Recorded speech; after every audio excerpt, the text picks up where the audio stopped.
Hello and welcome to Let's Talk SEO. So as most people watching this video already know, Google has agreed to pay Reddit $60 million a year for access to its API. Also, this is not just access, this is exclusive access through Reddit's API to all the publicly available content. Now, many people have been saying that this would mean we'll see a lot more of Reddit appear in SERPs, which may be true, but there are other implications to this that most people are not discussing, which I'll discuss in this video. There are also SEO tips here for you, especially if you're someone who wants to get into SEO or you have a website that's not doing so well. And even if you're a website that's not competing against Reddit, Google is teaching everyone a very important SEO ranking factor, perhaps, if you might want to put it that way.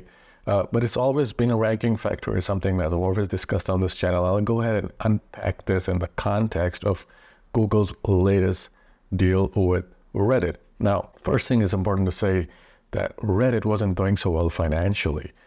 Make money any way it could by raising the prices on its API, by trying to charge people to run their own channels or whatever. And so there were a lot of things that were happening with Reddit. There were a lot of proposals from inside of Reddit that were, how Reddit could make more money. And then Gemini came in, or Gemini as some people call it, and Google became more hungry for information. Now, Google, most people already probably know this, Google has already and still continues to go through Google Groups. Google Groups, if you work on Google Groups, if you answer something on Google Groups, if you post anything on Google Groups, that automatically is something that the Gemini API, that the Gemini AI is using to learn. And so the AI is already combing through that. Google as its algorithm doesn't really favor its own groups, but because I guess engagement is not as good as it is on Reddit. And so Google figured out that we need to find a website that has the most engagement and the most users and the most active users, and where most conversations are open. And so there are two places that Google could have gone. It could have gone to Facebook, but a lot of Facebook groups, or most of them, are closed. They can't be indexed. They can't be gone through as easily. And so the next applicant, or the next one, would be Quora. Perhaps we would say that Quora is a lot like Reddit, but Quora is very different from Reddit because they're not as much user engagement. People will post a question, and then there are other people who are experts want to answer that question, and there's no telling whether or not they're experts, they're regular people, and the discussion is really maybe just 3 or 4 turns, or just 3 or 4 people that respond, and maybe 10 people overall will engage with that one question. And the vast majority of questions don't even have answers, so they just went unanswered.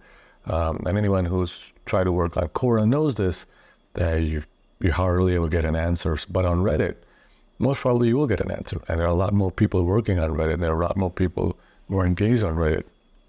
And so Quora is out of the question, Facebook is out of the question, and Reddit is there. So anything and everything you put on Reddit is open to everyone else. It's open to Google. It's open to Google's crawlers. It's open to anyone who searches Google. And so Google, when they updated their HCU, one of the things that they turned their dial up on was engagement. And so the more engagement, or the more engaging websites, tended to automatically surface to the top. Now, there are some rumors that Google was in talks with Reddit before the HCU update, and the HCU update was put in place to favor Reddit, but I don't think that was the case. I don't think that this is a conspiracy that was hatched behind, in a smoky room. What I think was that when Google made the HCU update, or the Google team made the HCU update, they made it to favor websites that had the most engagement, and automatically websites like Reddit did very well because they have the most engagement. And then alongside that, Google was also looking to maybe partner with a few other publishers that had a lot of regular user-generated content, and the biggest one was Reddit. but I'm sure Reddit will not be the only one. It'll probably be the biggest, but not the only one. There will be other places where Google strikes a deal for their API, for access to their content, and not necessarily just for SERPs, but for 9 out of 10 times to train Google Gemini. Now, whether that means Google Gemini would actually improve after, being taught on the data on Reddit, that's a different question. But the other thing is, you're gonna see a lot more of Reddit on SERPs. I don't think that's necessarily gonna be the case, but it might as well turn out to be the case, because for a lot of queries in a lot of industries, Reddit already does very well. So I don't see how much more you might see of this. But then again, Google is paying Reddit. So obviously they want to maximize at least the questions that have Reddit in them, or that are Reddit-like questions. And so that may be the case. So earlier in this video, I said that there is a lesson for SEOs here, and the lesson here is engagement. So Google wants to reward websites that have engagement, and that's probably the biggest ranking factor here that many people are not discussing. If you do a search for any industry that's not medical or not financial, but just any industry, even if it's a service industry, the vast majority of websites that rank in the top 3 are ones that are getting the most engagement. And I've looked through my data, and I've compared a lot of my own websites and a lot of my clients' websites are ranking in the top 3. The one common denominator here is high engagement. And so people are on the website for longer, they're interacting for longer. And also the ones that gain the most after the HCU has been engagement. Now, that would mean going back to the days of clickbait, and I understand that. And I think that's certainly a fair argument to make, but that's what Google wants to see. So, you'd have articles like, why did Jennifer Aniston not like working in Friends? 5 reasons why Dustin Hoffman drives a 20-year-old car. Then these types of posts get a lot of engagement. They do very well, not only in Google search, but also on Facebook. And so Google wants to see websites that have the most engagement. It might not be practical for every industry. I think Google understands that.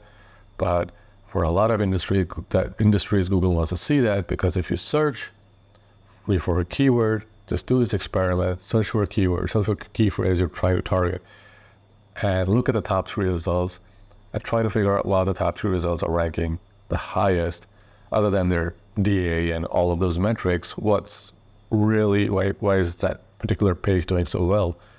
And you will see its engagement. Now, you can create a Reddit thread.